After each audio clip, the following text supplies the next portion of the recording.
Tech Table.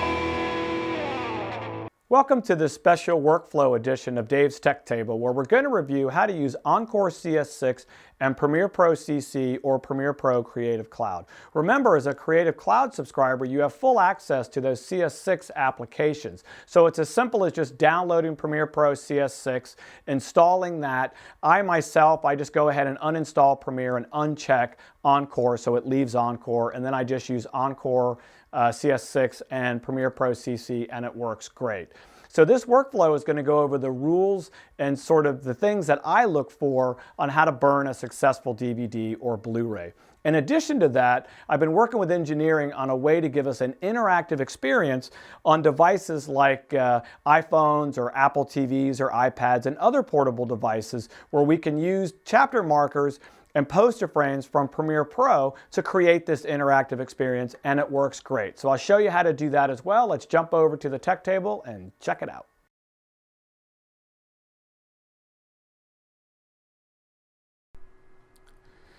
Okay, so let's take a look at this project and start putting in some key chapter markers, which is really the first thing you want to do. Now, for me, on a project of this size, which happens to be 3.5 hours in size, I do chapter markers as I go along. So let's take a look at that. First of all, you'll notice in Premiere Pro CC that we no longer have the icon for an Encore chapter marker. That's because we've unified the chapter markers into one add marker icon.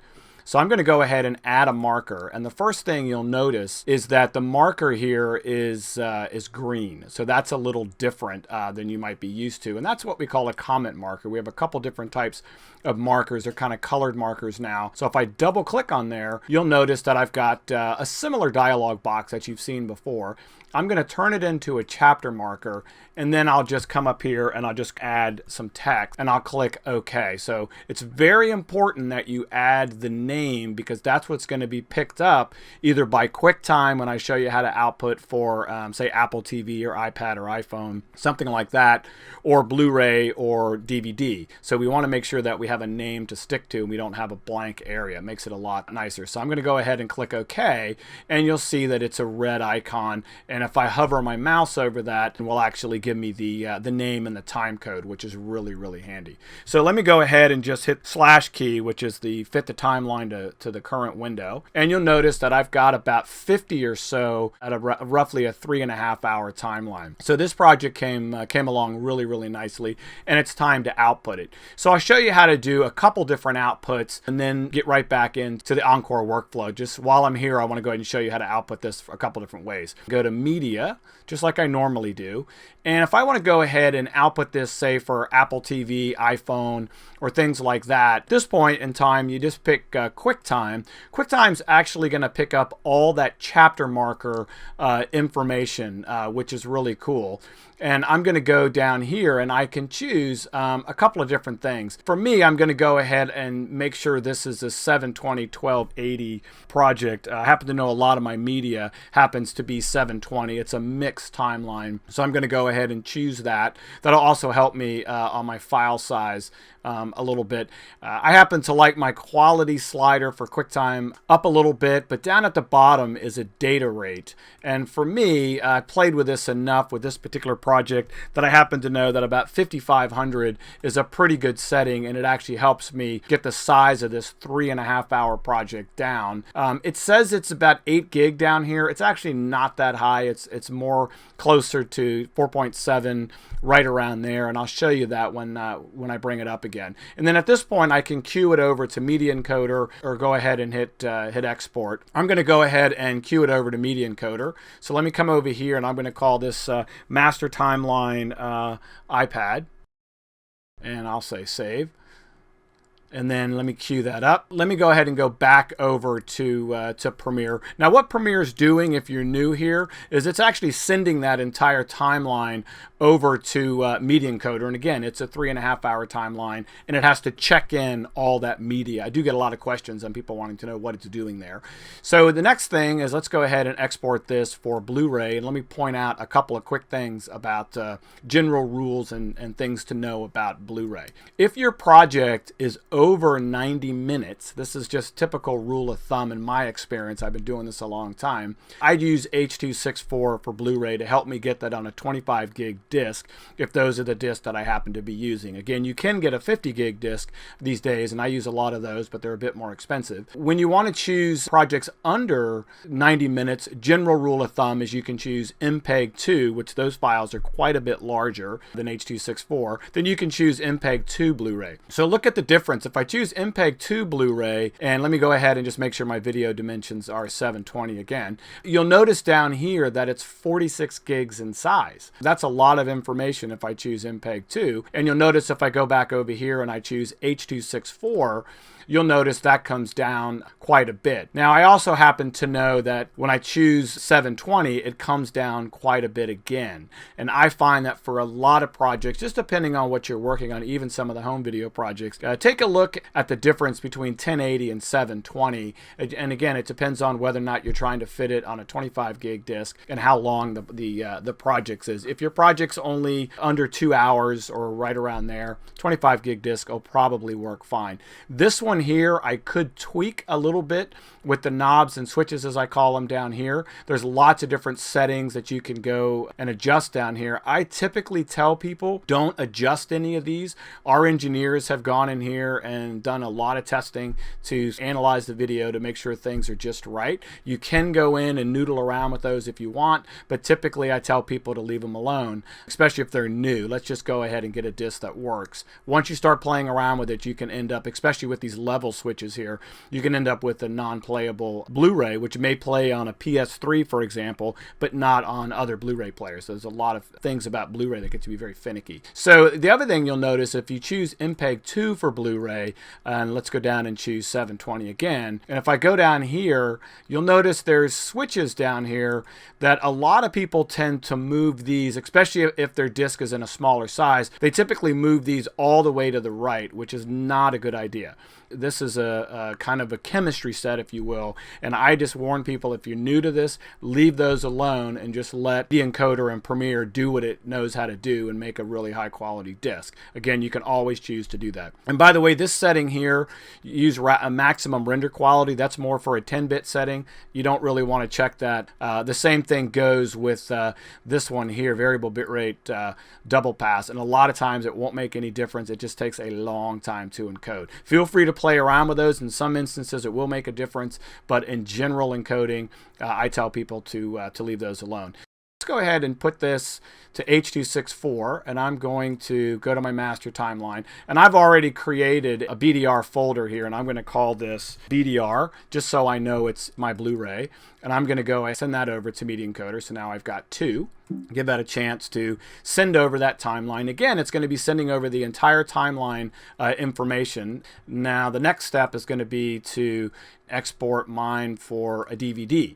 H.264 to DVD right here. So MPEG-2 DVD. And again, let's go down and double check our sizes here, watching out not to touch a lot of those presets here. So that all looks okay to me. You can also look up here. This project I want to go ahead and do as a wide setting here, and you'll notice that I went ahead and took those black bars around. That's going to look okay. This is giving me an estimated file size of about 9, again being a 3.5-hour project. I happen to know that that's going to be in the lower 8 gigabyte range, so I'm going to use a dual DVD to support that. That should fit just fine for me. And again, I got to go up here and change this. I'm going to pop out to a folder that I named DVD and change this to DVD and send that over to Media Encoder. And hit play button to start the queue. Let's jump out to the desktop and see what we actually created. So the first thing I see is I see the QuickTime movie that I created. Remember, I can use this for Apple TV, iPad, iPhone, any of those types of devices that can play MPEG-4 video. I'm going to right mouse click and I'll open it up. On the Mac, you have a version of QuickTime called QuickTime 10. Windows, you're limited to QuickTime 7 right now. So let me just jump out and I'll show you the difference. So with QuickTime 10, one of the things you'll notice that we now do is we create poster frames, which just really look great. So I've got all my chapter names coming in from Premiere. Again, there's like 50 or so of those things, and the quality looks great in this particular mode, and any of this is going to look great. I'll play a few seconds of one for you and give you an idea what it looks like when it plays.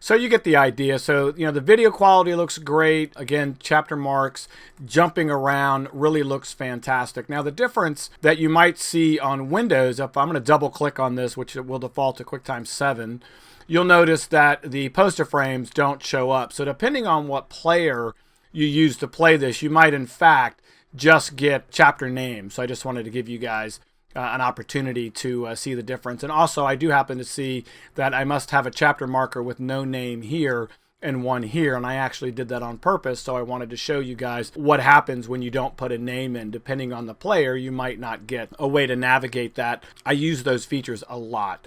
Now, in the Blu-ray folder, that was the BDR folder, what you'll notice is I have a WAV file and an MP4 file, and of course a chapter markers file here. That's all my data coming in to tell me about my chapters. And the same thing goes for DVD, and this is the information that Encore is going to use. So I've got an M2V file, which is an MPEG-2 file, a WAV file that matches that, and then an XMP file, which again is my chapter data. Okay, let's jump right into Encore. I'm going to go ahead and click New Project. And I'll start with a Blu-ray, so I'll just name it BDR. Click on Blu-ray. These settings you don't have to worry with so much right now because we've already encoded the video, so it should be ready to go. The fastest way to bring in the audio and the video clip is to go ahead and import it as a timeline. And I see that I've got them right here, so I can go ahead and just stretch this out, take a look at this. Here's my audio, here's my video. If I just select those, don't worry about the chapter marker one. It's grayed out on purpose because it knows that it's tied to the video. And I'll go ahead and click Open. And the first thing you'll notice is I've got a new timeline here. Again, that's why we go ahead and import as timeline, because it names it automatically for us, the same name as the video. And all of those chapter markers came over from Premiere. Now, speaking of chapter markers, I'll show you something real quick that a lot of people ask me about, which is creating poster frames. And zoom in. And the first thing you'll notice is I've got a chapter marker number 46. And if I want to change the chapter marker from where it is now, I'd like to have a poster frame that actually gives me, or a thumbnail in this case on the DVD, that actually gives me a better idea of what that chapter is about. Maybe I just want to go ahead and make this the chapter point. So all I have to do is right mouse click and set as poster frame, and you'll notice what it does is it made this little square icon down here. This is the actual one, this is the poster frame. Just a little thing that I like to point out because I do get a lot of questions on that. Your next step is to go ahead and complete your menu. So I'm going to do that and I'll come right back. Okay, go ahead and set that end action. A couple different ways to do that. Either use the pick whip or you can just use the arrow over here. Click on it and I'm going to go ahead and put it on Passport Menu 3 Default. And that just assign that end action. That means when this stops, it'll go ahead and put it on the uppermost menu. The other thing you want to look at is this icon right over here. Since that was the first thing I created, my timeline, this icon up here is indicating first play. That's the little playhead that's there. And I actually want my menu to play first. So I'm going to go ahead and say set that as first play. So from here, let's go ahead and see what happens when I go to the build menu and I check my project for any sort of errors. And check project and click start. And a number of things are going to come up here. It's telling me the title remote's not set, and the menu remote's not set. These have to do with the buttons that are on your remote control, that what happens when you push the menu button on your remote control, where do you want Encore to go? So that's a pretty important setting just in navigation. It makes the experience better. All you have to do is just click on the gray area here and tell it that the title button that's here, what I want it to do is just go to that Passport menu HD3, and I'll click default. Go back up to the timeline here and click your menu remote and tell it that when you hit that, you want to go ahead and have it go to the uppermost menu. You might want it to go to another menu that may be a few steps beneath that if it's a better navigation for you. So now we go back to the build and we click check project again and see if we have any errors. And we don't. That looks pretty good to me, so I'm going to click close. Now comes the most critical step for making a Blu-ray, and I'll try to explain this as best I can. Go ahead and switch the format over to Blu-ray. A lot of people will create a Blu-ray folder. The worst thing you can do, in my opinion, is create a Blu-ray disc right away. The main reason it's not a good idea is because if there's anything wrong with the project, maybe there's something wrong with the cache file, something got corrupt, or you have a bad disk, for example, a bad burn. So what happens is Encore has to build all the way through the whole process and actually build an image, then burn the disk. So when it burns the disk, if there's any problems between the handoff from the building to the burning, it gets to be kind of hard to figure out where the issue might be. So I highly recommend, especially for people that are new to this, always create a Blu-ray image. It'll give you a much better idea if there's any issues. If it can't get through building the image, then you know there might be a problem with one of your assets. For example, typically I find this to be fairly bulletproof.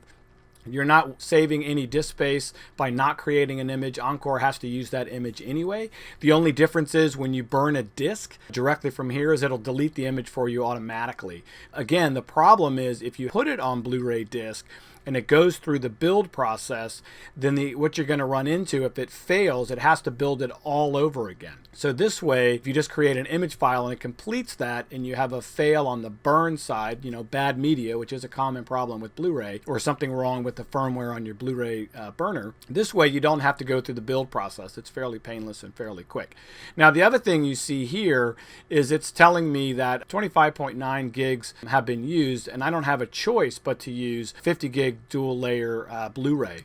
And you'd see the same thing for DVD. This is the same process for DVD. So at this point, I can go and build that project once I tell it where I want it to go. So I'm going to browse for the location.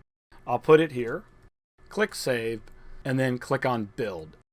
That'll take it a while depending on the speed of your computer, so I'll come back in just a second. As you can see here, I've got my Blu-ray ISO sitting right here. It's a 25 gig ISO. Now, all I have to do is use any burning application that I want to go ahead and burn this, so long as it supports Blu-ray in this case, or DVD if you're using DVD. Windows 7 and 8 can actually burn ISO disk. Macintosh can burn ISO disk as well. I highly suggest using a utility as it monitors it a little bit better. Windows users, there's a great application called Image Burn that a lot of people use. However, you can actually use Encore to burn any ISO as well. So my output now is going to switch over to Blu-ray disc, and I can burn from disk image, browse for that image. Here's my ISO, click open, and I'm ready to go. Pop in a Blu-ray disc or a DVD if you're going that route, and then click build. The process is exactly the same. The steps are the same if you want to build a DVD. And that's a quick look at how to use Premiere Pro, CC, and Encore CS6.